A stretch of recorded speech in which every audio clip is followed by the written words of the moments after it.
All right, testing. Is this on?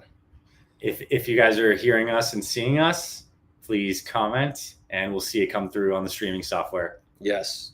Please help us because nobody from either one of our teams is helping to confirm this is working. So, We got some people here. all right. It appears that we have viewers. Welcome to the live stream.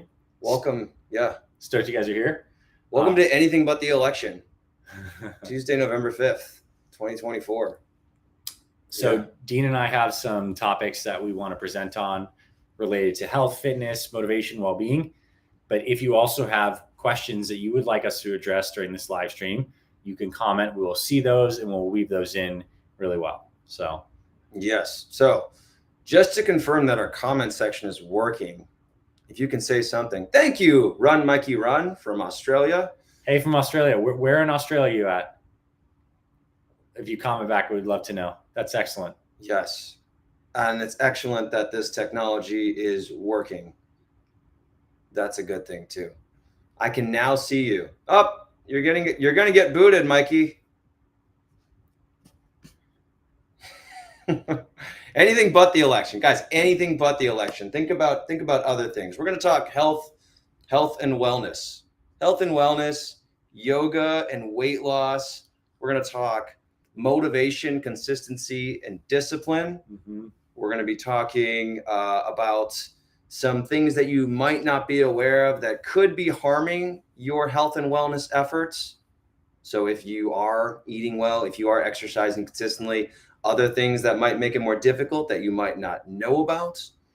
We're going to talk a lot about, we're going to get into kind of do some back and forth on the motivation consistency factor, because this is a big topic, right? You guys have the internet. You guys have the internet information.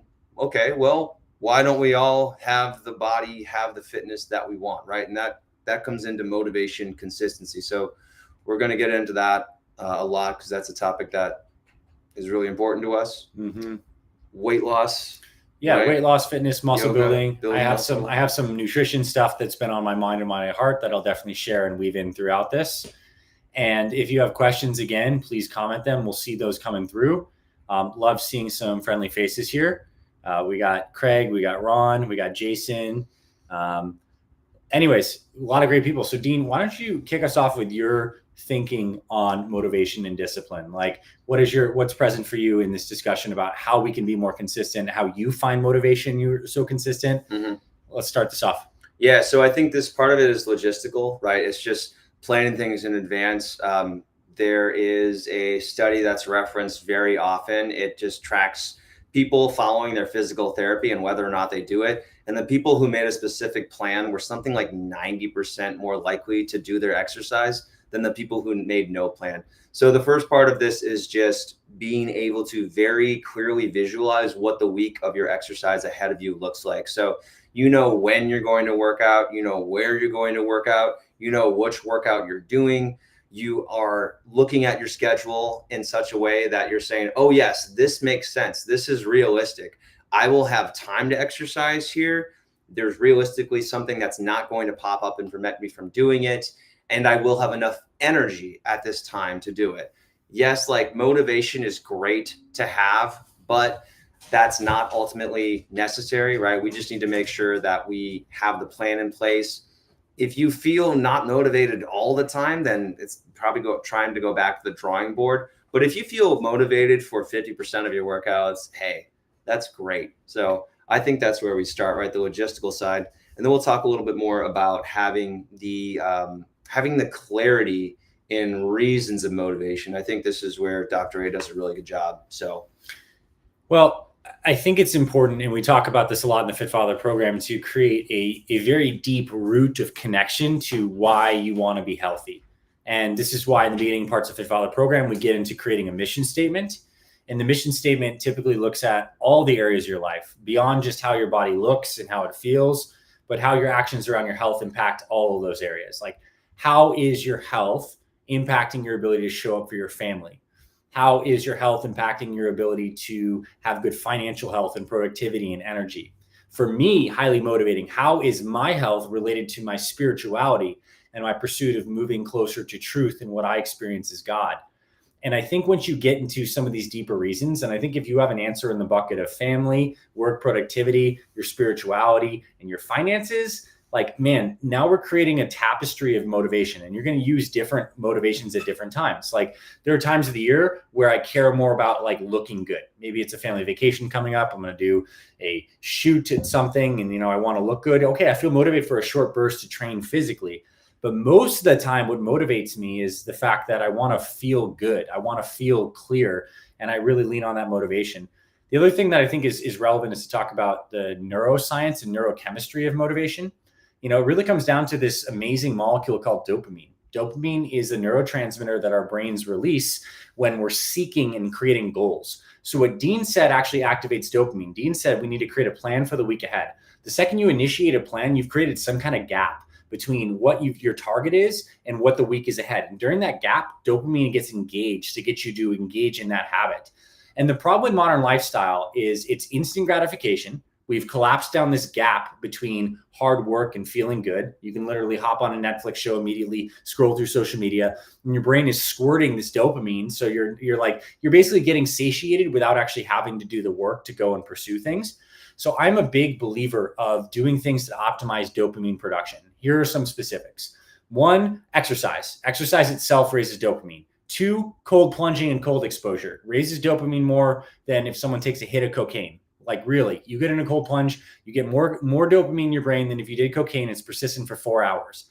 3, eating foods that are high in L-tyrosine. Tyrosine is an amino acid precursor that your brain uses for dopamine. I think that's essential.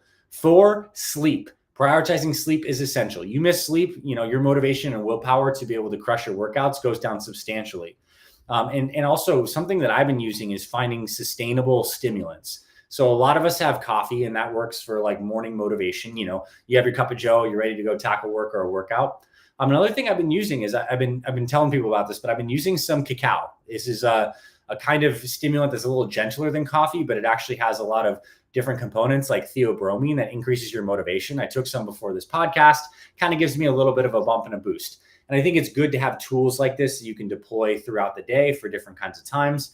And so the neurochemistry is important, I would say. And if you find that you're wasting time on social media, you're in the habit of scrolling on your phone, if you get that out of your life, you'll be more consistent with your workouts. I promise you. It's just like, it's kind of part of the deal. Yeah. I was just over here. I was looking at my bookcase. I was going to pick a few of the books that I really like for habit formation. I think there's 3 basic ones that people can really benefit from. The first one is called Power of Habit, and this is by Charles Duhigg. It goes into the science of building habits, and it talks a little bit about what Dr. A was talking about with dopamine and how that structures into that. The other one, it's a really popular book. I think it's maybe the #1 selling book currently. It's called Atomic Habits. It has created a massive movement behind it. It has every single sentence in that book is potentially life-changing. It's an amazing book.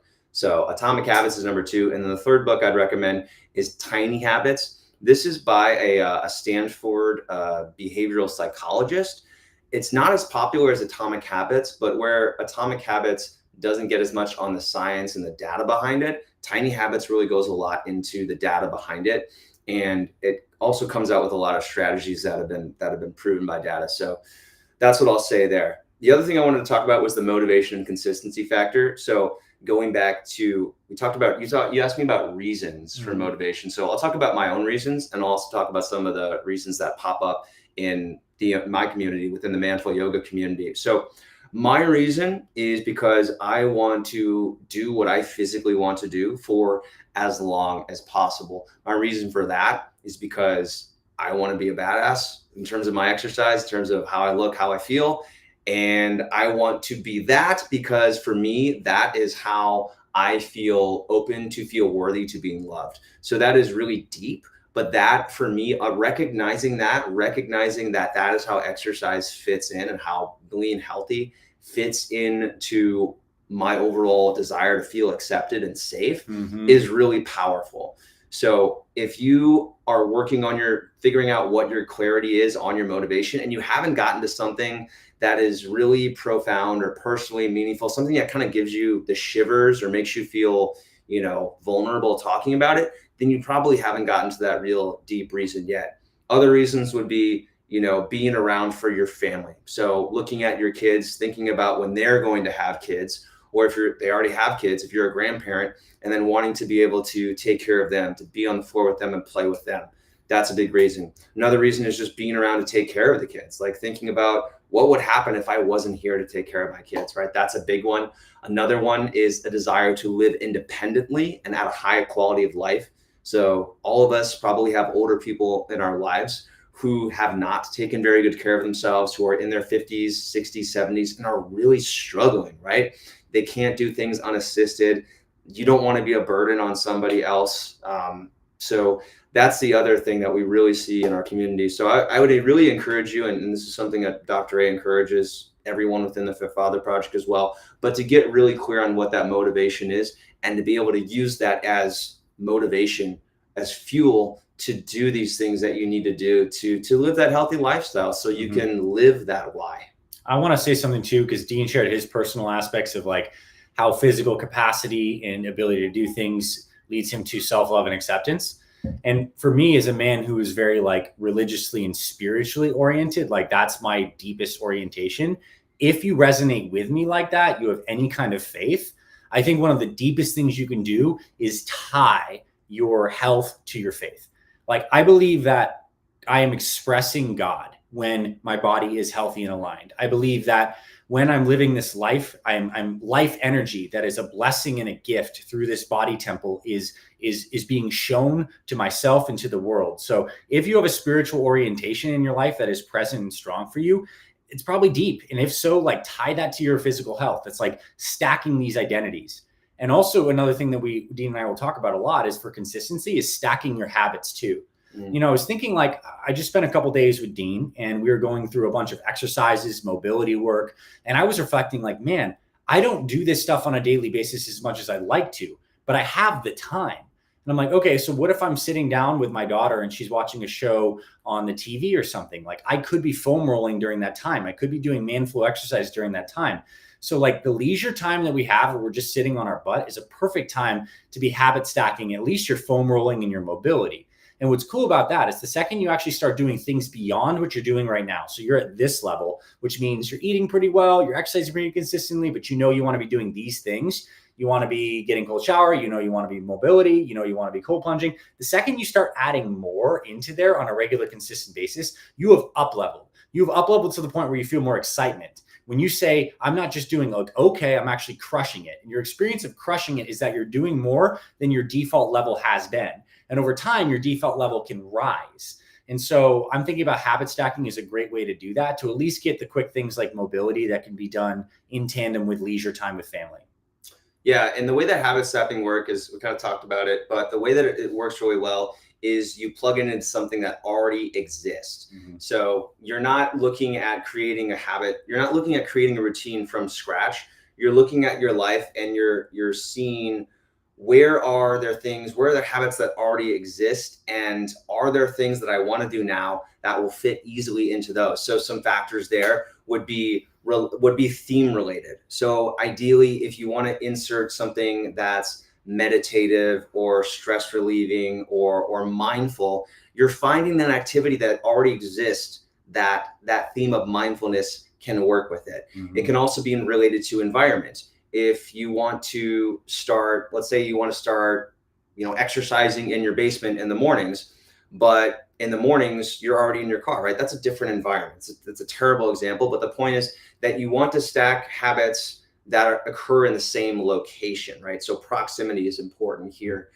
So those are some things to consider with stacking, but like a few examples of that would be, so something I talk about a lot, and we were just talking about this morning, is how if your goal is to improve flexibility, then combining what we do with Manful Yoga, the active mobility work that we're doing, combining that with foam rolling is going to help yield dramatic improvements. So if you can think, when I go into the garage, when I go into my living room to do yoga, I will foam roll for 5 minutes, right? So you get specific, you have a plan, you say it to yourself. And one thing that's even cooler, here's a little hack that you can try, is you can actually practice those habits. Meaning you go into, so you think about what that habit looks like, and you actually walk into wherever you do yoga, you get out your foam roller and you start foam rolling for about 10 seconds. And you say, okay, I just trained that habit. And then you go back out to what other room you normally come from. And then you walk back into the living room. You go back to your foam roller. And so you practice, you kind of get yourself into this groove of, okay, when I go in here, when I'm about to do yoga, I will do foam rolling. So you can actually practice habits, not just in the way that you normally would do them, but also practice them to kind of establish the groove and that repetition and make it more automatic. So that's what I got. That's great advice on building habits. I also want to talk about like the process of breaking them. I think we get into these default modes, and I'll speak like reflectively, but I'm sure if you can resonate and let me know. Like Ben has a great one: balance on each foot for 1 minute while brushing your teeth. Great. Next time you drive in the car and you normally turn on a podcast or music, but yet you want to practice more mindfulness, do nothing. No sound, nothing. Just breathe through your nose, feel the steering wheel be inside your body. Like when you're taking a walk, if you're used to doing one thing, do something else. But what I guys want to say is, like, I don't know about you, but I bring my phone to the bathroom a lot. Let's say I'm taking a poop. I have the phone in my bathroom. I might be playing a game of chess or scrolling or watching a YouTube video. What would be really good there is actually to break that loop intentionally by like making sure that phone or the default mode that you normally do doesn't happen. Like it stops, it stays away, and you're giving yourself more spaciousness. What I guess I've learned from a productivity and a health standpoint is that more is not always better. In fact, I think health is kind of like a natural condition that happens when the right elements are there, not too many, not too few, just like the basics. And I think heading into the new year and next year, the answer is not to do more and more and more. It's probably to identify the things that are actually important and then to give yourself more cognitive bandwidth to do less. And every time we do little unconscious things like checking the phone or reading the next article or looking at the next news blip, we're just taking up RAM and bandwidth that could be used for more important extra things.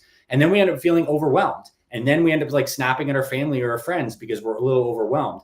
So what if we had that mindset of really like protecting our bandwidth like crazy? And when you start your day by protecting your bandwidth, aka like the morning routine, you tend to have a great day.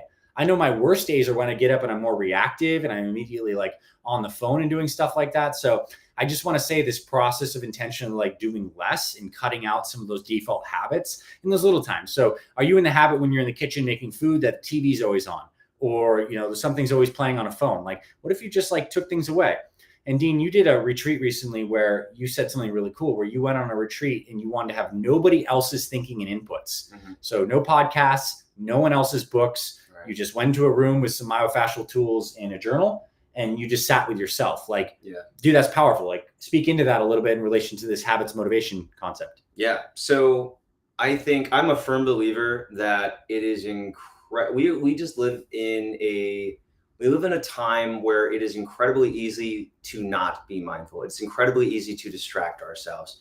So whenever we're slightly uncomfortable, we grab our phone. Whenever we feel like we need to get more done, like, as men in particular, right? We feel that need to be productive in order to be valued. We get our phone out. Oh, I'm going to go through email, right? I'm going to do a little bit of work. So there are countless ways for us to distract ourselves. And it takes a lot of effort to be mindful about removing those distractions, to give ourselves time to actually be present with our own thoughts. Mm-hmm. And so the answer to that is not willpower alone. It is creating environments where that mindfulness can be facilitated. Yeah. So, the number one thing that's going to prevent you from being mindful is your phone. Now, don't put your phone down right now because we're trying to help you. But in general, you want to have your phone not as accessible as it is now. So, some things that I do, I don't have my phone in my bedroom. I don't have my phone when I'm with my family. I usually put it in the charger and I leave it on another part of the room. If I am in an environment where I want to be more mindful, I put my phone just slightly further away from me. Some more radical things that you could do. You could put you could unplug the TV so that you have to go plug it in if you want to use it. You could hide your remote. There's little things that you can do to kind of make activities that suck mindfulness, to make those more difficult.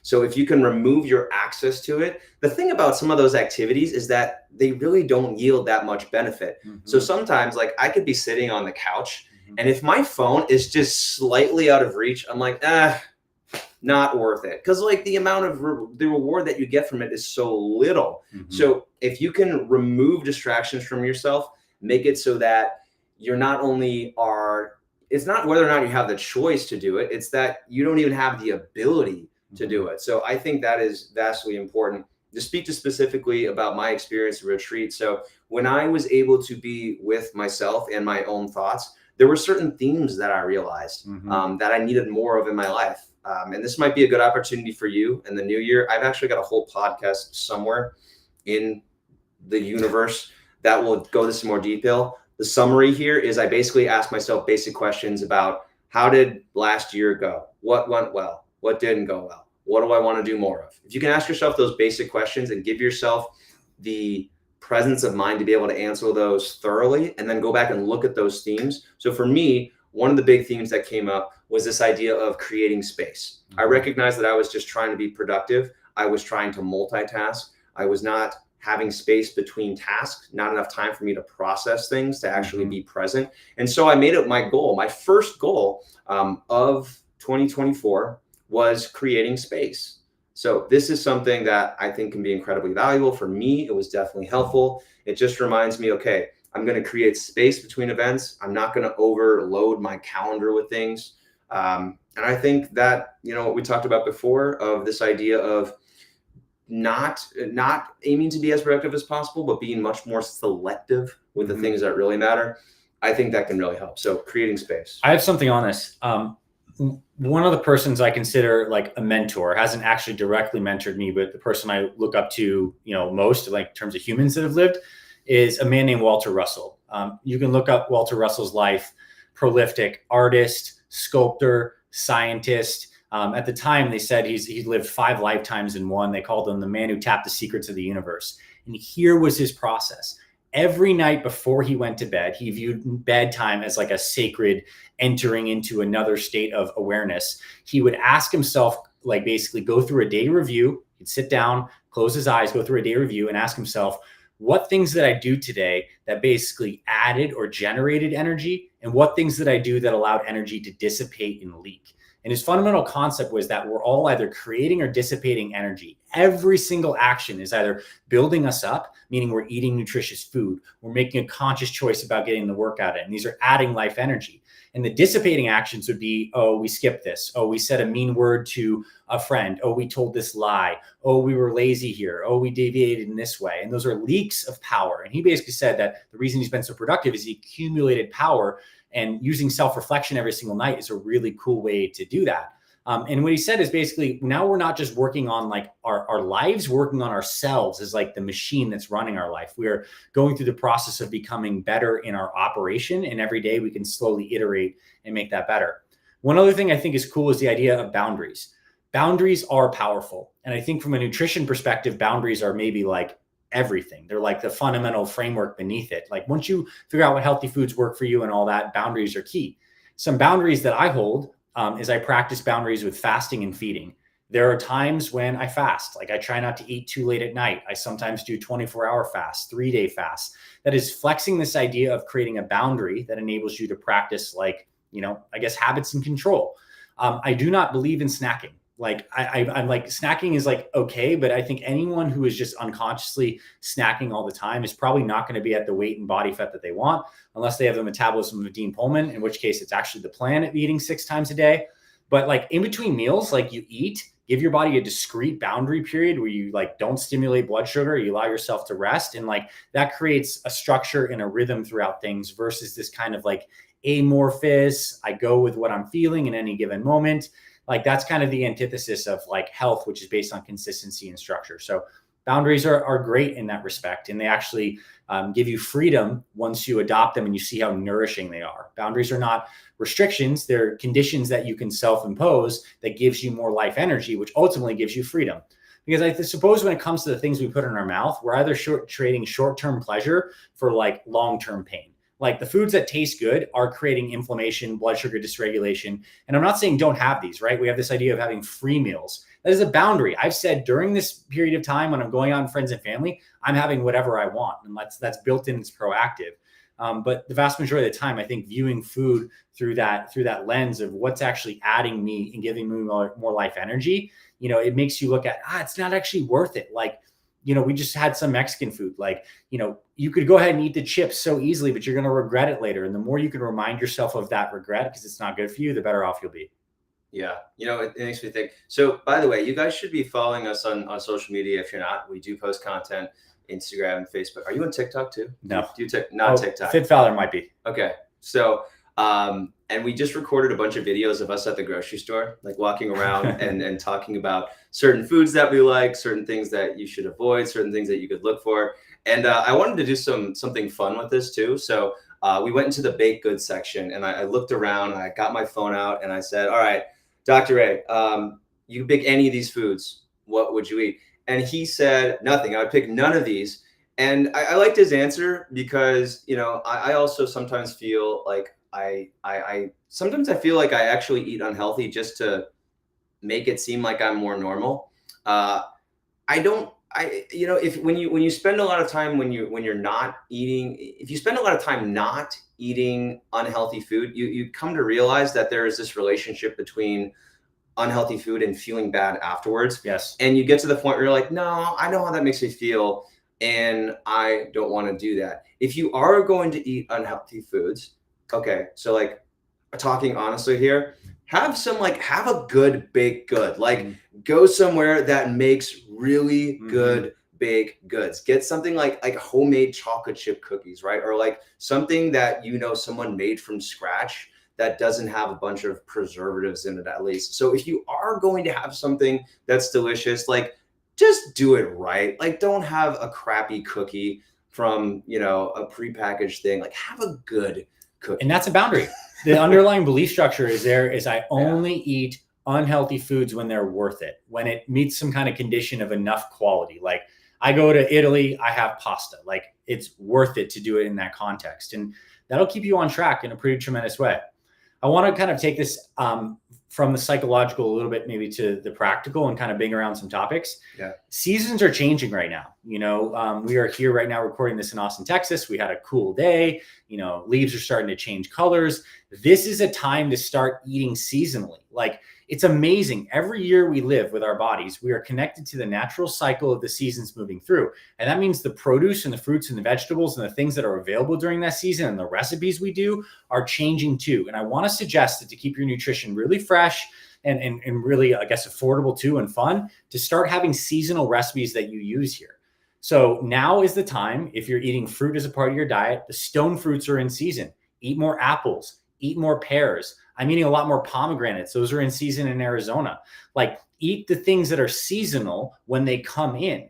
Like now is the time to be baking more squash, doing, like different kinds of butternut squash, acorn squash, start doing more stews, like getting the crock pot out or the Instapot and throwing the root vegetables and the carrots and the broth, doing these warmer things. Like it makes nutrition really fun when you have a plan that kind of comes with you seasonally. Like you don't have to have chicken, rice, and avocado year round. Like it's a good default meal. Like that's cool. But I suggest a seasonal aspect. You're going to get a variety of different kinds of nutrients, typically the foods that are more affordable. And it kind of keeps it fun because you're going to get excited when it comes summer again and there's fresh watermelon and cantaloupe and maybe you want to do a summer salad. So play the seasonal game, because this is also subtly saying that I am accepting and understanding that all of life is moving in cycles. Like the body is moving in cycles. The seasons are moving in cycles. The activities that you do move in cycles. There are going to be periods of your time when you want to build muscle, periods of your time when you want to move mobility, periods of your time where it's cold outside and you want more warming food. So I think play on the seasonal aspect. That's going to be really great. And Inside Fit Father, we're going to do a lot more seasonal recipes coming soon.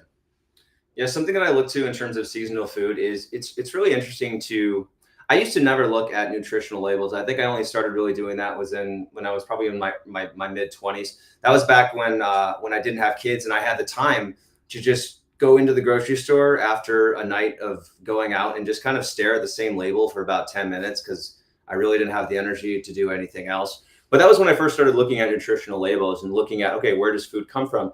And when you start getting curious about that and you look at, oh, it looks like these avocados are from Peru, or oh, it looks like this meat is, it looks like it's packaged to look like it's from the United States, but then you look closer and you're like, oh, this is from Australia. That's interesting. So when you start to get more curious about food and look at like where it's actually from, typically you do want to get things as close from home as possible. Definitely want to get organic, but you do want to get foods that are closer to home if you can. And so when you start to look at produce, for example, there's I can't remember which month it is, but grapefruits in Texas, for some reason, they're absolutely delicious. They taste way better than other grapefruits. And so for a few months, grapefruits were in season and they were absolutely delicious. Tons of vitamin C. When I was having a couple of those a day, my skin glowed, like I looked a lot better.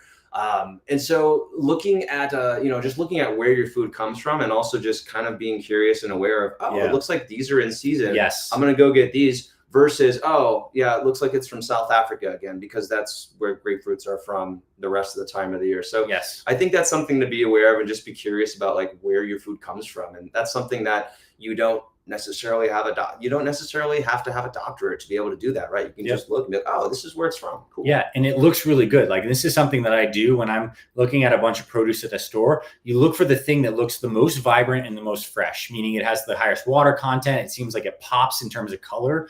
Like these things that we're perceived, it's like, whoa, that is really vibrant. That looks healthy.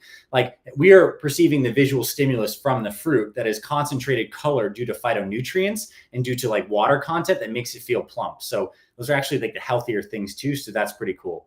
I guess one other thing that's been on my mind is, I was telling Dean this, I think every generation had like a theme of the kind of like toxicity, like we used to put asbestos in some of the home preparations, and we had like lead pipes. In today's day and age, we are in the age of plastic. And we're going to see more and more and more people talking about plastic chemicals being endocrine disruptors. They're finding plastic when they're doing autopsies on people in pretty much every major organ. And a lot of these plastics are cancer causing. A lot of these plastics decrease testosterone. A lot of them bind to estrogen receptors and are linked to certain kinds of cancers. And I'll say this just straight up. If you are currently drinking plastic water bottles, like cut that shit out of your life like now. It would be a huge, huge improvement. It's one of the greatest sources of microplastics in our diets. You should be drinking out of glass or out of a stainless steel Manflow Yoga water bottle like this. And I also recommend you get really high quality filtered water. Like I just think water is such a huge input. We should be snobs with our water if we really care about health. Like all of our cells are filled with water, and water is the great solvent that so many things dissolve into.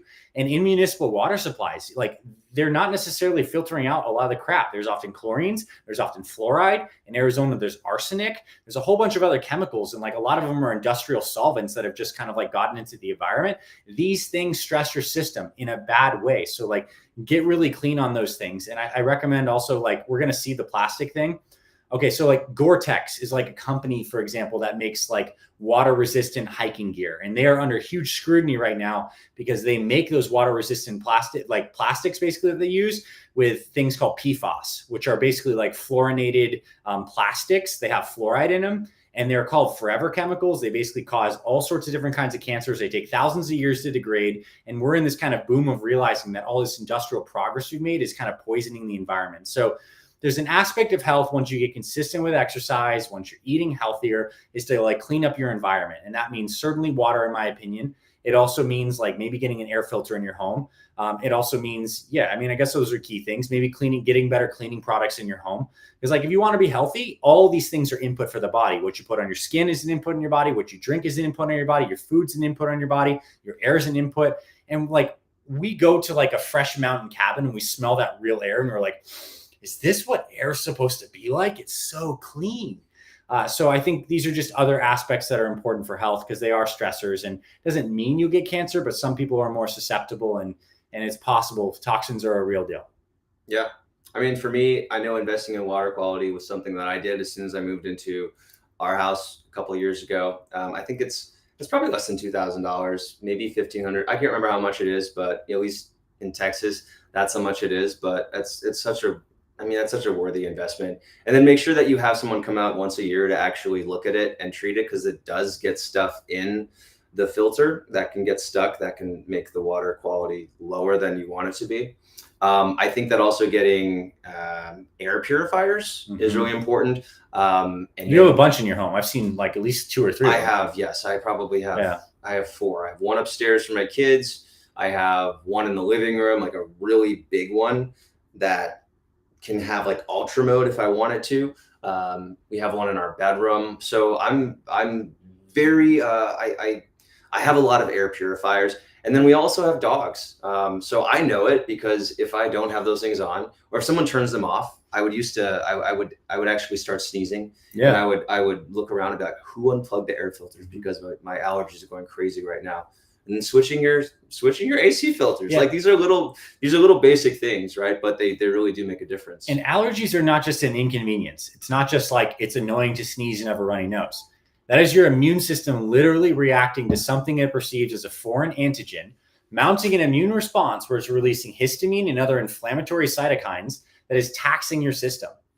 Like, yeah, I understand we live in a practical world. We're around a whole bunch of different things, but like perfectly, if the body was not being assaulted by all these different little things, some of those conscious food choices, other those environmental allergens, our body would have so much more energy to repair, to have clarity of thinking. Like people who have toxicities and different poisonings from multiple chemical toxicities, from mold exposure, which is a huge one depending on where you live, the symptoms are joint pain, brain fog, low energy. And so like if you're experiencing any of these, it's very possible that cleaning up your immediate environment will relieve some stress on your body. It's also another case for exercise and sweating. Like sweating is a great detoxification. It's also a great case for eating fiber from fruits and vegetables. Fibers bind stuff in the GI tract and help excrete things out of the body. So we need to detox. Like it's a real thing. And it could be as simple as a healthy diet, regular sweating and exercise, clean water and clean air. But if there's something here you haven't been doing, consider upgrading that.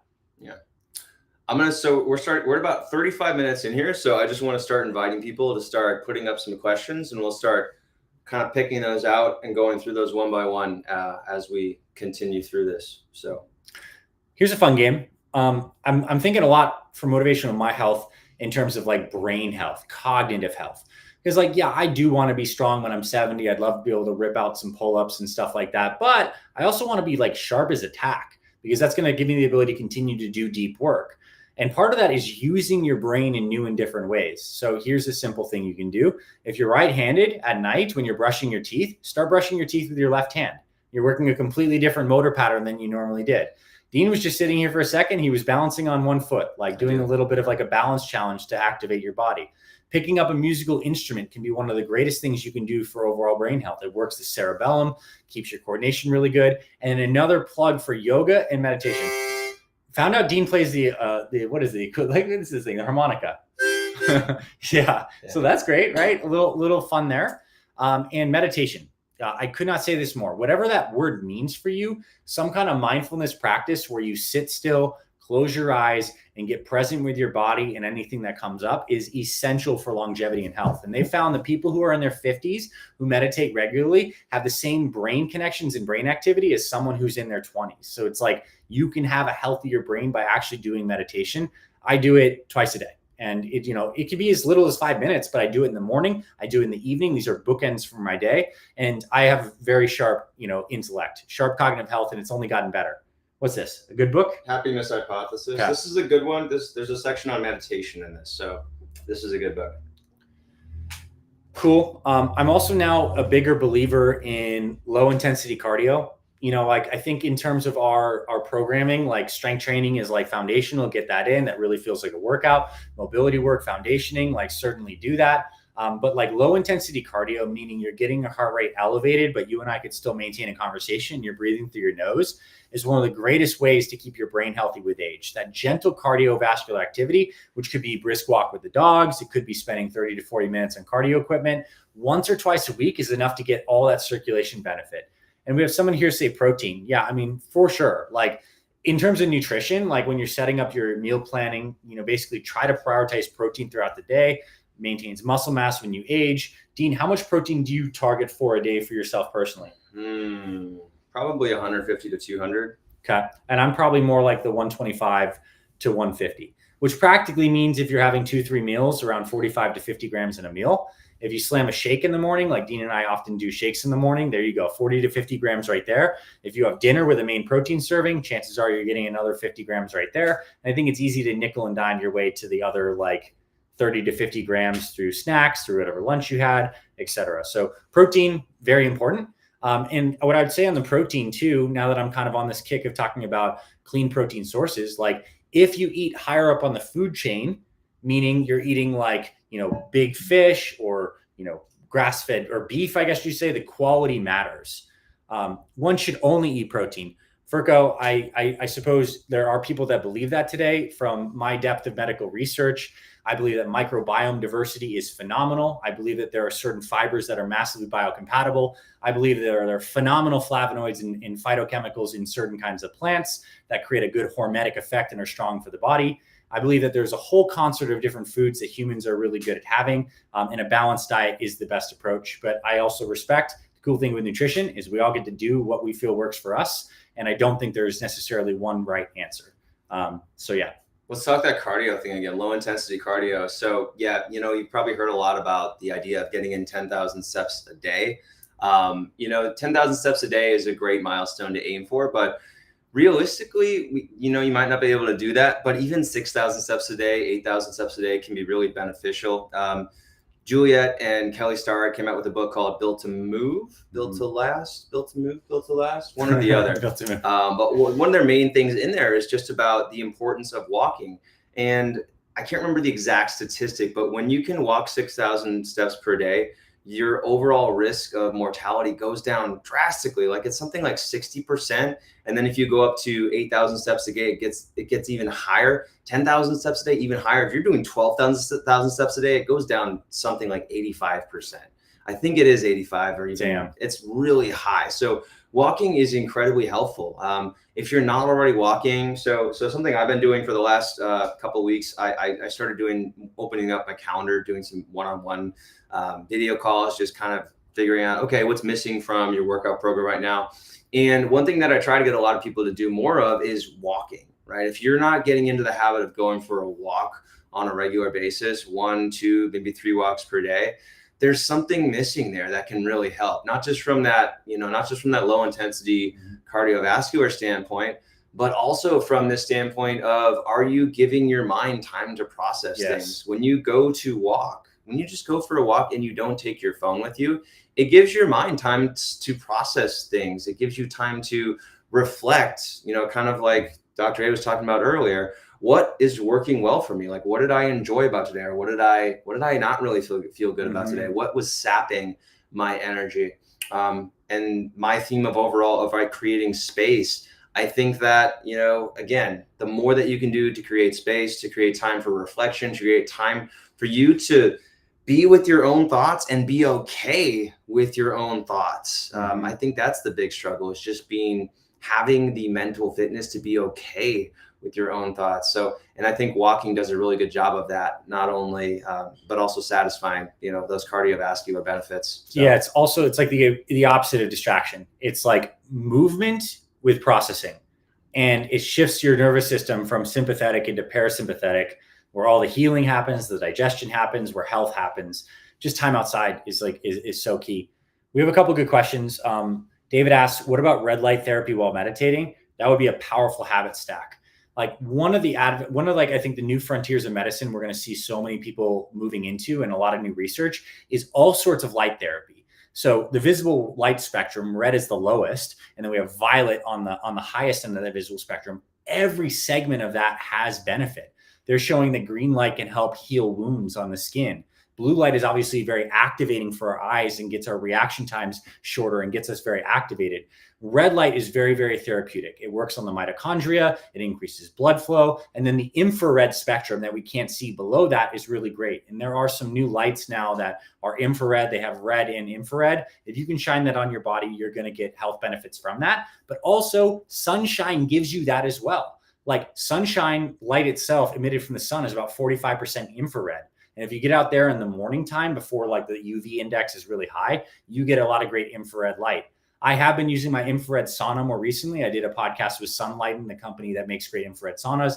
They inspired me. I'm using it constantly. Dean will show you. He has one over here on the side. He's got a sauna over there. So anyways, red light, infrared light, very, very good. I'm a fan.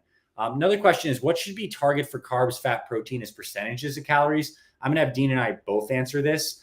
The way I would like set up someone's macros is one, set your protein target first. So like if we're aiming, let's just say for the 150 grams of protein as a target, 4 calories per gram of protein, that's 600 calories. So now we ask, how many calories do you think you should be eating per day? So, let's say it's 2,000 calories is the target there. That means you have 1,400 extra calories to get.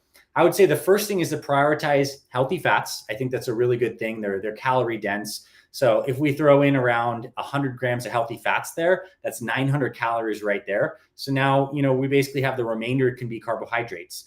I would say as a macro breakdown though, for most people, it's probably going to be around 30% protein, probably like 30 to 40% fats, and the remainder carbohydrates. As your exercise intensity goes up, your demands, or you want to build more muscle, having higher carbohydrate intake post-workout can really help you. It's good for filling out glycogen. It's good if you're training and you're lifting, you're taking creatine. But for everyday health and maintenance, I think the carbs can be on a slightly lower side. You can bias the healthy fats and the protein. Dean, what's your take on this? So I'm going to go the other route, because personally for me, like I've never been interested in tracking my macros. I think I've done it.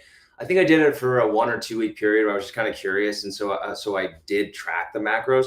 But for me, what's important is being really in tune with my body and kind of understanding what it needs. So practicing and developing that intuition of, oh, I can feel that I'm hungry right now. Why am I hungry? Okay, I worked out a little bit harder than I have in the past. I've been really consistent with my workouts. Okay, so it makes sense that I'm hungry. Good. That means that I will go and eat. And I usually do. I usually will. Really simple for me. I prioritize eating healthy sources of protein. That's for me. That's what I aim for. And then secondary to that is going to be eating more vegetables, eating healthy fats. If I'm about to work out, or if I have just recently worked out, then I'll be a bit more liberal with how much carb intake I have. But for me, that's really simple, right? Protein, vegetables, healthy fats, and then carbs before and after a workout. So for me, that works well. And then also, if I haven't been working out a lot and I notice, oh, I'm kind of hungry right now, but I just ate, I wonder why that is. Water, right? So this is the other thing. If you're hungry and you know that you don't need food right now, it could be that you just need some water. So have a glass of water, go do something for 10 minutes, and then reassess after a few minutes. Oh, that's what I needed. I needed water. So I think most of us aren't drinking enough water. Usually my goal is to drink about 100 ounces of water a day. If I take my giant Yeti, this is about 46 ounces. So I know that if I can drink 2 of these, then I'm pretty close to that. But most of us aren't drinking enough water. So if you are tracking your macros, it would also be a good idea to also track your water intake. Cool. Some questions. We have a question about grounding mats we'll get to in a second. Jeff, one of our Fit Father members, asked about carb cycling. He's like, this idea that you can have low carb days, medium carb days, high carb days. And when should you do these? If I'm doing a strength training workout versus like a metabolic Apex 10 workout, here's my take on this. I think per Dean's plan, like carb cycling kind of happens like somewhat naturally. So let's say you're following the Fit Father lifestyle and you do a 24-hour fast once per week. That could be a low carb day. That's inherently low carb cycling, especially if you have a dinner that's like lower in carb in its nature, a little more protein veggie style. That's automatically like a low carb day. Typically better to do around rest days. On days I've lifted, like 45 minutes of weightlifting is a wonderful time post-workout to increase the carbohydrates. Like after you do heavy strength training, you activate those muscles, the glucose receptors that suck up sugar on your muscles, they come to the surface. Like your muscles basically become sponges for sugar, which is a really cool experience because you can have more carbohydrates. They preferentially get shuttled into the muscles that actually help with recovery. So on a day you're doing heavy lifting, that's more like traditional strength training, would be a day you might want to go medium or higher on the carbohydrates. On days you're doing like the Apex 10, for example, or more metabolic resistance training, I would keep that as just a baseline lower carb day, which for most in the Fit Father plan is like lower carbs at breakfast, a perfect plate at dinner, which typically includes around 40 to 50 grams of carbs, and maybe lunch, if you're doing a salad or a sandwich or a bowl, has 30 to 40. So you're still kind of coming around this 100 to 150 grams is like the baseline. And then you can spike on those weightlifting days. If you do fasting, you automatically get carb cycling. But it is a really powerful thing for the body to go through periods of having plenty to being in scarcity. because in both conditions of plenty and scarcity, the body has to activate different metabolic machinery to compensate. Like during fasting, when we're in scarcity for the body, a lot of these pathways that enhance longevity turn on to break down fat, to get rid of senescent cells. So we want to have emptiness. At the same time, you want to drive anabolic response to exercise. You throw calories and carbs and creatine and protein and amino acids after training, your body's like, heck yeah, let me go into building mode. And so I'd say basically in the time after strength training workouts, higher on the carbohydrates is good. Dean, anything to share on that, or cool? If you just had a big workout, you get to eat a lot more of what you might not be able to eat. So yeah. I wouldn't do that heavy after cardio days though, just FYI. Like I don't think people can use exercise as an excuse just to overeat. So that's the thing. So Daniel asked about grounding mats. I am a fan of earthing and grounding. And if you still want to be convinced about this, you can read a book by Clint Ober called, I believe it's Earthing. It might also be called Grounding, but Clint Ober is the author. There's also a lot of great stuff online checking this out. And the fundamental premise is that the earth itself has a negative electric charge. Like when we're in contact with the earth directly, we suck up electrons from the metallic earth's crust that helps balance our bodies. And we've heard of this concept of antioxidants. Like we just have an idea that those are things in foods that are like good for us. What antioxidants do is they donate electrons to compounds in our body that are damaged and create these things called free radicals. Free radicals are basically unstable compounds that bump into things. They create damage and inflammation. By providing an antioxidant like vitamin C, it can donate electrons to neutralize things. Turns out the earth does the same thing. When we're in contact with the earth, we're basically sucking up electrons from the earth by completing the circuit, and our bodies just get benefit from this. My take on this right now is that actual earthing, like feet on soil in grass, is primary and best. I do own some earthing mats. When I work, I have one plugged in. I think the concerns of this are like dirty electricity and making sure your outlets are actually clean. They have plugs so you can check this stuff out. It's probably like net beneficial, but I actually think getting your feet on some barefoot is very helpful. The Tour de France cycling team, in one of the Tour de France races, they actually slept in earthing mats and grounding bags, and they found that the team recovered faster, and a lot of athletes are doing this for recovery. So it's something to consider. Cool. Yeah, I used to live right next to a park, and something that I did in the mornings was I would get outside in the morning with my dogs, and I would take my shoes off and just walk around in the grass. And there's definitely something to be said for getting out and earthing in the morning. I think that's the best time to do it. Yeah. Get your feet in contact with the ground. Also, just from a overall foot health perspective, a lot of guys probably watching this, a lot of you guys probably watching this spend a lot of your days in shoes. You know, if you're at an office where you have to wear kind of really restrictive dress shoes, then, you know, I get that that's kind of required from what you do. But if you can start to figure out where are there opportunities in your life where you can take your shoes off and go barefoot and start to reestablish, you know, oh, that's what it feels like for my feet to be in contact with the ground, while also getting, you know, some of these earthing benefits. I think there's a lot to be said for that. If you train at home, if you exercise at home, start training more barefoot. If you're normally exercising in workout shoes that are like running shoes, are really cushy, you're actually going to perform a lot better when you get out of that cushion that's dissipating your ability to translate force into the ground. Mm-hmm. So that's something. Your balance will improve. Your foot health will improve dramatically. If you have kids and you want to enhance their athletic performance, get them out of shoes, get them to build their arches up, work on agility drills barefoot. Like we're supposed to have, it's called technically like toe splay, but the toes should not be crunched. They should be out like that. That is really cool. Yeah. Foot health, shoe. That's what I tried to say. Shoe related. So there's a lot of shoes now that you can get that are much more reflective of what your foot actually looks like. Mm-hmm. So wide toe box. Yes. Zero drop heel, so that your heel isn't unnaturally elevated. Those are some really good places to look. Now it's kind of a process to, if you have really flat feet, if you've had flat feet for a very long time, and you've always worn really supportive shoes, you have maybe custom orthotics, it's hard to go straight from that to flat feet. So if you can be mindful about doing the short version of what I'm about to say is, if you can be very mindful about doing some sort of feet, ankle, toe mobility exercises, and then go into barefoot and be mindful about that technique as you're going barefoot for a few minutes, and then go back into your normal shoes, and you can, be less mindful with that. There's a way to kind of, ease the transition of doing that. I wouldn't recommend going full, no supportive barefoot all the time if you are in that position where you have shoes that are really supportive. So you don't want to ease into that. But yeah, if you're not already barefoot, sometimes I'd start getting into that habit, especially when you're doing yoga. You want to be trying to be barefoot there. Don't wear shoes unless you absolutely have to. Mm-hmm. Couple other random things, and we do have some more questions coming through. So Dean and I'll be here for a few more minutes. So rip some questions. Random stuff that I've started doing that I believe in.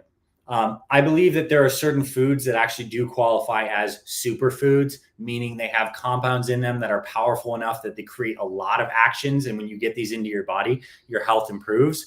One I've been talking about a lot is to add walnuts to your diet. They're like the best nut by far for many reasons. Many people are deficient in some of the metals like copper that walnuts have. Your health will improve by eating walnuts. The main one I want to bring up right now is broccoli sprouts. Broccoli sprouts. They are loaded in this thing called sulforaphane.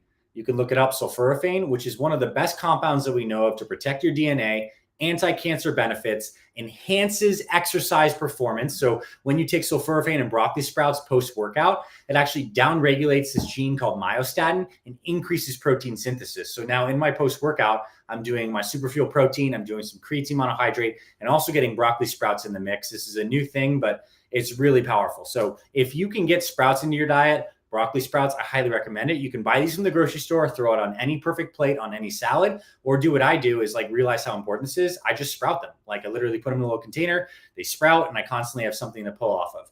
Second thing is I talk a lot about helping people establish what I consider go-to foods, like finding what your go-to meal is for breakfast, finding what your go-to proteins are. I also think it's a good idea to find your go-to ferment or your go-to probiotic. Like we're learning so much about how important gut health is for immune function, for digestion, for longevity. And I think it's so fitting and powerful that each culture around the world has a natural ferment that came from that place. From Russia, we got kombucha. From the people of Japan, we got koji and natto. You know, in the United States, we have this weird hodgepodge of cultures where we actually don't have like a natural ferment. What I've started to do is I've taken the ferment from the Middle East, kefir, and I make my own at-home kefir. So I got the kefir grains and ferment, and I make it with some coconut milk.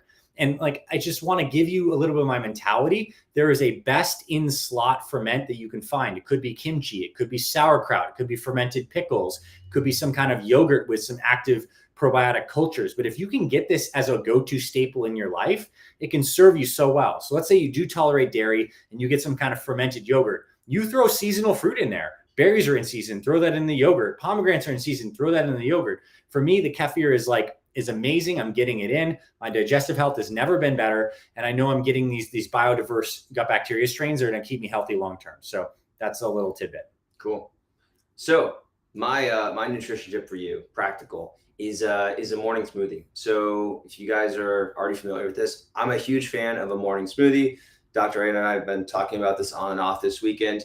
So the benefit of a morning smoothie is you are going to get a lot of veggies that you otherwise would not have gotten. Mm-hmm. So, you can make a smoothie taste delicious with, as long as you have strawberries and a banana, you can make that smoothie taste delicious. You can throw a lot of stuff in there. So for example, I made a smoothie this morning. I have 2 handfuls of strawberries. Now this is, again, he was not lying when I say that I have 6 meals a day.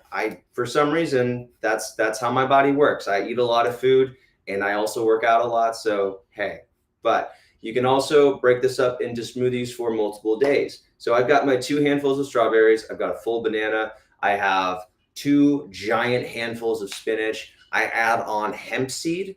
There's a lot of good stuff in there, a lot of protein. I add in chia seeds. I add in a scoop of protein powder, unflavored. Sometimes I'll add in some other supplements. And then I put frozen berries on top of that. Frozen blueberries, frozen raspberries, blackberries, just a blend that I get from Costco. I blend that up. It fills up the entire Vitamix that I've had for 12 years. Those things last forever. Dr. A's is from sometime in the 1990s. It is rumored. So it's really easy to use that. And it also sets you up for the rest of the day though, right? So this is something that you can rely on. It's ready to go, right? You can eat it. So instead of having something unhealthy because you've gotten to that point where you're hungry and you're like, I need some food right now, you've got this smoothie nearby that you can get. And I think the last thing I'll say about that is when you eat smoothies, when you consume smoothies on a regular basis, the gloriousness of an easy poop comes into your world. And that's something that if you haven't already experienced the regularity of that, it can be really life changing. Just makes life, God, it's so easier. I want to comment on that. Like, so in the nutrition world, you look at like government organizations, they say you should get your 20 to 25 grams of fiber a day. Like, that is laughable. In Dean's morning smoothie he just described, there's probably like almost 20 to 25 grams of fiber in that single thing, maybe even 30 grams. And there's a mix of soluble fiber, which can lower your cholesterol levels and feed your gut bacteria, insoluble fiber, which should build bulk to your stool and get that bowel movements moving. So it's like by doing that simple habit, you're literally loading in all these nutrients. You're getting so many good things. And honestly, a smoothie tastes really good. Like, you wouldn't think it'd be that delicious. It's rock solid. Highly recommend that. That's like a one go-to thing. And also don't demonize fruits, right? Yeah. I think we think fruits, it's got sugar. Like, you need sugar. I eat a ton of fruit. I eat so much fruit. Like, Dean came and hang out with me at the cabin, and like he saw me just eat like cantaloupe after cantaloupe. It just cantaloupes. I think it's just a very natural food. You know, I feel fantastic when I eat it. I'm also a huge proponent of eggs of all different kinds. Eggs for brain health, eggs for choline, they're amazing. I do a lot of raw eggs. It's kind of like part of my thing. Those are really great. Just like Rocky. Okay, so we got a question. Hey, from Arizona. So I love JR from Arizona. Good to see you, brother. I'll be back in Scottsdale, Arizona tomorrow. Can a quick sample day of eating perfect plate style? Well, okay. So we started off like Dean's example of the smoothie. Another example might be like I might break my day's fasts, like break the fast with breakfast with a mono serving of fruit. So whatever fruit's seasonal, 2 apples, maybe a pear, or in the summer it could be like a melon, half of a melon, and then I'll have eggs for that kind of thing. And eggs prepared anyway with maybe a little avocado. So it's not like a traditional perfect plate where half veggies, quarter carb, quarter protein. Breakfast is a little more fluid. For lunch, I think the salad with protein is like a bomb combination. Like, you may have some carbs in there, but you throw protein on greens, you can get that anywhere. You can get a Chipotle bowl that satisfies that. You can probably even go to a fast food restaurant and get that. You can take spring mix and throw it on a plate with any kind of chicken and little vegetables chopped up with olive oil-based dressing. Rock solid for lunch. So protein plus greens for lunch, you're set. And then dinner can be more flexible. I think when I just had dinner with Dean's family last night and we had taco night. So the way we approached that was, okay, what's the protein? Grass-fed ground beef. Okay, what's the carbohydrate? We had some almond flour tortillas and we had some Spanish rice. So like we basically built a perfect plate around the taco night with some fajita veggies. That's like rock solid. It could also be a little more formulaic. Like I might be like, okay, I want to have some wild salmon tonight. So oven, salmon goes in. Throw some asparagus in there as well, and maybe throw some purple sweet potatoes in the Instapot. Like, that's cool. But just thinking about from a concept of what is your protein, what's your carbohydrate in dinner, and what's your veggie, and you can build those 3 combinations of things and you're rock solid. But Dean and I were also talking yesterday in the grocery store, like dinner doesn't have to be fancy. Like, Dean, sometimes you do like a lunch meat dinner, like speaking to that, because I think that's like a legit thing to talk about, because it's not like every dinner when you're being super health conscious is fancy. Like, yeah. So a lot of our dinners, so I have 2 kids. One is a girl, she's 1.5. And then my son is 4.5. So they don't like eating a lot of foods. So unfortunately, we're going to feed them stuff that I don't always want to eat. So I find myself in the position a lot of the time where I'm like, okay, well, I need to feed myself. What's an easy way to do this? One of my hacks is just lunch meat, right? So just go get some lunch meat. We kind of walk through this. Be on the lookout for our social media. You'll get to see us, holding up different lunch meats and avoiding people in the grocery store while we film things, which is really cool. But yeah, like an organic oven roasted turkey breast, just really simple, right? So something like that. And then I'll have avocados. And then if I did have a workout that day and I do want to have some carbs, maybe have some sourdough. Maybe I have some sourdough bread. Maybe I have, maybe there's some carbs lying around somewhere. But yeah, like a lot of this is keeping it simple. And then a lot of it is also just having certain go-to meals. So like for me, my wife has recently started doing a lot more of the cooking, just with our current job situations. Probably sharing more. Anyways, point being here is she likes to make a lot more variety in her foods. But when I was cooking, when I was choosing a lot of the meals, we had the same 5 meals over and over again. So there wasn't a lot of variety, but I knew what I needed to make, and I had these meals selected that had my protein, that had carbs, that have veggies, that had fats. So it was simple, but it was basic. So Go to healthy carbs, rapid fire, go. Which ones do you have regularly for dinner? for me, I'm pretty good with rice. Okay. So like rice I can have. How do you make it? Stovetop, rice cooker? Yep, stovetop. Okay. Easy. Second thing, beans. If I can have beans, that's probably the one that I handle the best. Also, beans have a lot of protein too, Yeah. so added plus there. So beans I will like. Pasta I can tolerate okay. So pasta is on the list for me. And that's nice. If you can find a pasta that works, because you like a healthy red sauce, Yeah, a little extra virgin marinara olive sauce. oil. Perfect. So Yeah. that's great. Having a default pasta option for your family is great. I don't tolerate wheat well, so I will either do an einkorn wheat pasta or I will do something like a lentil-based pasta, and I throw it with some red sauce, and it's phenomenal. Yeah. So those are my carbs. Again, like pretty basic, right? For me, I add sweet potatoes, all kinds in the pressure cooker. Now seasonally, like I do squash, you throw some squash in the Instapot. I pull it out, throw a little grass-fed butter on it with a little bit of salt, pepper, cinnamon. Phenomenal. Absolutely love it. Oh, we got Thomas Shields in the house. Hey, Thomas. Hey, gents, how do you see shifting one's nutrition and fitness when one has a cold, flu, et cetera, if at all? Yeah. It's vitamin C, lots of fruits. Well, I think it's like one thing is to follow your natural appetite inclination when you're sick. Like our body has a lot of wisdom, and what they have said in the past is if you have a viral illness, you want to give your body more calories. If you have a bacterial illness, you want to kind of starve that. And we don't always know what we exactly have when we're sick. And quite frankly, most of the time, it's probably a low-grade viral thing. What I like to do is do a little more like fasting and support anti-inflammatory pathways. So I'll be using some more ginger tea typically, ginger is a super potent anti-inflammatory that I love to get into the diet. I'll do some fasting. I think broths and soups with like chicken noodle soup, there's like a lot of wisdom in that. It's a broth. It has some salt. It can have some collagen in it, a little bit of protein, eat lighter. I would say like less digestive stress, Thomas. Like if there's something like a ribeye steak that takes like more digestive work for you to break down because you can feel it the next day, like, holy crap, I just ate a steak. Probably not the best thing when your body's trying to shunt resource and blood around the body to fight something. So I would say eat lighter and easier to digest foods, which typically are like soups. Some fruits are good. Eggs are really nice protein that's super tolerable for a lot of people. And the cholesterol in eggs actually helps your immune system fight things. I would jack up the vitamin D. Vitamin D is something that you can actually megadose when you're sick. And by megadose, I'm saying 20,000 IUs. It can really stimulate the immune system. I also would take melatonin while I'm sick and also sleep more if I can. And yeah, I think those are some good things. Anti-inflammatory, definitely soups and broths. Keep the sugar lower unless it's coming in the matrix of actually having a fruit where the fiber is helpful for that purpose. And I would say like eat the proteins that your body can digest really well, like chicken and lighter stuff, but don't go super heavy. I think it'd be a time not to eat a super, super heavy carb laden meal. Like you might feel better if you're eating lighter. And that would also mean like not necessarily like a ton of roughage. Like when I'm sick, I would feel better eating like more brothy or steamed vegetables versus having like a giant kale salad that's like a shit ton of roughage for the body to break down. Extra virgin olive oil, super anti-inflammatory, super antimicrobial, good to throw on everything. Like olive and olive leaf extract is phenomenal. So EVOO, however you can get that in the diet, would be quite awesome. Cool.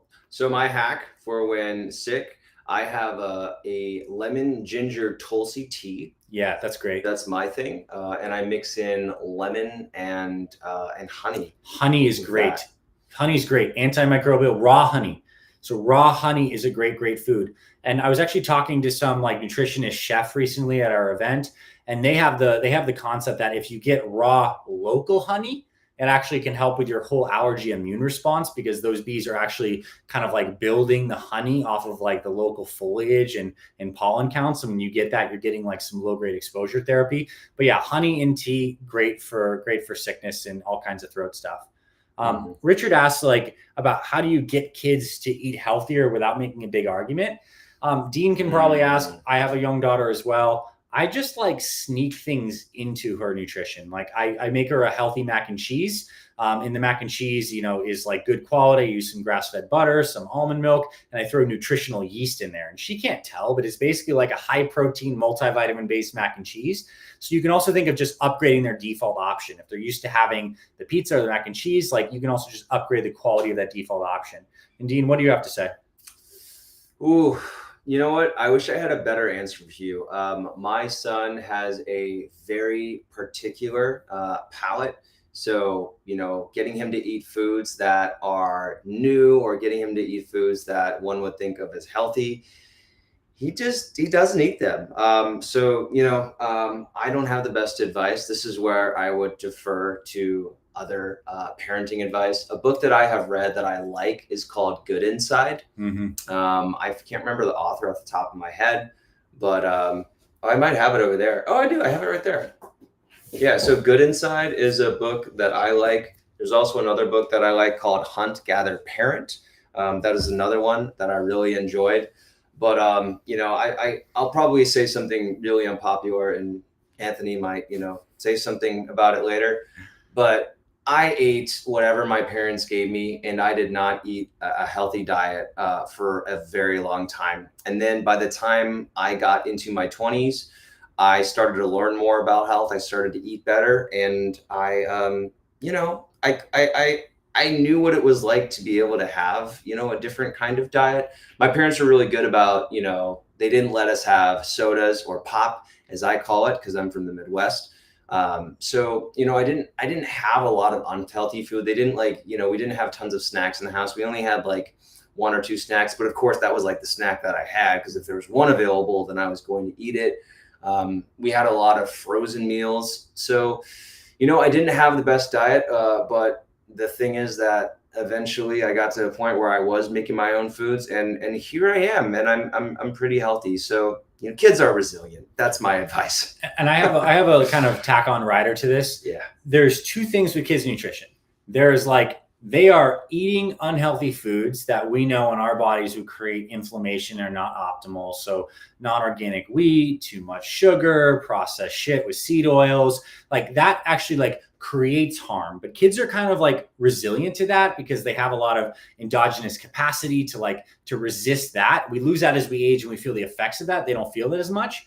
And then there's this idea that your kids are deficient, meaning they're like actually not consuming in their mouths these baseline nutrients that they need. They're not getting enough vitamins. They're not getting enough minerals. So what I want to say is, as a kind of strategy from a parenting perspective is, okay, what if they still eat the same shit foods, but we're able to just get a super high quality multivitamin in them, or they're able to get a half a cup of a Dean style smoothie on top of everything else. Like, at least they're not operating from the standpoint of a deficiency. We're giving them the raw materials on top of the inflammatory stuff. And if I had to think is like, what's more important? It's like, look, if they do not get enough copper or selenium or molybdenum, their enzymes are just not going to work well enough. But if they get those things and they're getting a bunch of shit inflammatory oils on top of that, like, okay, like the body has the building blocks that it needs. So part of my strategy is getting a high quality chewable multivitamin in my daughter every day. The one I like is from a brand called Seeking Health. They're like doctor-driven brand, amazing chewable multi. I get one of those in her, and she's pretty small. It's like, it's sufficient. So you can even do that. You're covering the micronutrient bases, and your kids will eat what they eat, but at least they're getting the raw materials. If they're not, then they're actually going to be deficient in an inflammatory environment. So that's one way to think about it as well. Cool. I think that's it. I think that was like we should wrap. If there's any last minute questions coming through, we'd love to field them. Yeah. I think we covered a lot of good stuff. I appreciate everyone who's taken the time to be here with us. We hope that this is always valuable. And from a kind of more like selfish standpoint, like, I'm just grateful I get to hang out with this guy in person. This is an amazing human, and we have a really beautiful friendship that we've developed. We both have this heart of serving and going deep into health. So we are grateful for you guys. Thank you for coming so much. We appreciate you, and I'll hang out for like 20 or 30 more seconds before we end this. And then we hope everyone has a good night. If there's any more questions come through. Yeah, guys, thank you for tuning in live. Hopefully your day has been relatively not stressful. It's been good for us. We've got a lot of content that we've created, videos. Someone is here. Yeah, we've created a lot of videos for you. Hopefully some, combination of fun and also informational content. Dr. A is very, he goes hard in the paint, man. So I tried to have some fun with some of what we recorded as well. And I hope that you guys get to see that too. Cause yeah, he's putting out great information, but he's also a very fun, introspective, and a very compassionate human being. So yeah, be on the lookout for that stuff. Make sure you follow both of us. We're here on YouTube. We're on social media. We might be on TikTok. One day, maybe. Thanks, cool. guys. All right, Thank you, guys. Jeff. Thank you, Richard. Thank you, Austin from Heart Leader Podcast. Thank you, Risto. Thank you, all you guys, for tuning in. Bye, JR. We'll talk to you soon. Have a great rest of your night. Bye, guys. Have a good one.